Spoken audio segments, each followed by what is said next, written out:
ప్రతి ఒక్కరూ government job రావాలి అని అనుకుంటారు.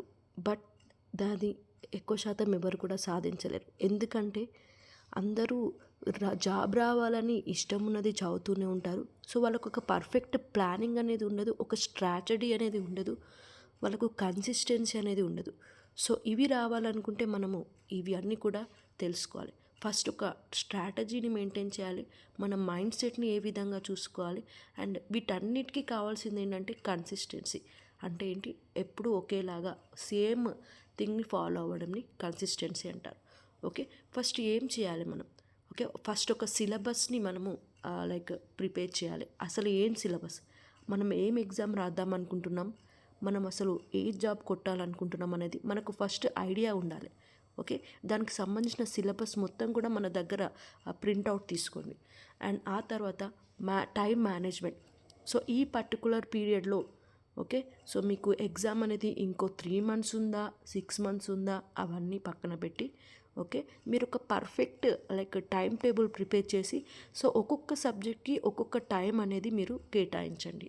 అండ్ దాంతోపాటు ఆ ఒక టాపిక్ మీరు ఇప్పుడు చదివారు కదా, ఆ టాపిక్కి సంబంధించిన నెంబర్ ఆఫ్ మాక్ టెస్ట్ని కూడా మీరు అటెంప్ట్ చేయండి. అండ్ దాంతోపాటు అనలైజ్ చేయండి. ఓకే, సో ఏంటంటే మీరు ఒక మాక్ టెస్ట్ రాశారు కదా, సో మీకు ఎక్కడ మిస్టేక్ వెళ్తుంది, ఓకే, ఎక్కడ మిస్టేక్ వెళ్తుంది అండ్ దాన్ని ఏ విధంగా మీరు కరెక్ట్ చేసుకోవాలని అనలైజ్ చేయండి. అండ్ దాంతోపాటు ఫస్ట్ మీ మైండ్ సెట్ ఎప్పుడు కూడా సో నేను ఇంత చదువుతున్నా, నాకు అసలు జాబ్ వస్తుందా లేదా అన్న థాట్ని మీరు తీసేయండి. సో ఎవ్వరు కూడా సో ఒకటి గోల్ రీచ్ అవ్వాలనుకుంటే సో వాళ్ళు ఖచ్చితంగా కష్టపడితే వాళ్ళు ఎప్పటికైనా వాళ్ళు గోల్ రీచ్ అవుతారు. సో ఎప్పుడు కూడా మీరు పాజిటివ్గా ఉండండి. అండ్ దాంతోపాటు ఒక డిసిప్లిన్ మెయింటైన్ చేయండి. సో ఇప్పుడు నేను ఇది కంప్లీట్ చేద్దాము అనుకుంటే అది మీరు ఖచ్చితంగా కంప్లీట్ చేయాల్సిందే.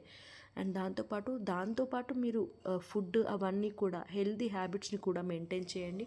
ఓకే, సో చదవండి. You learn from the failures. So చాలా ఇన్స్పిరేషనల్ స్టోరీస్ ఉంటాయి కదా.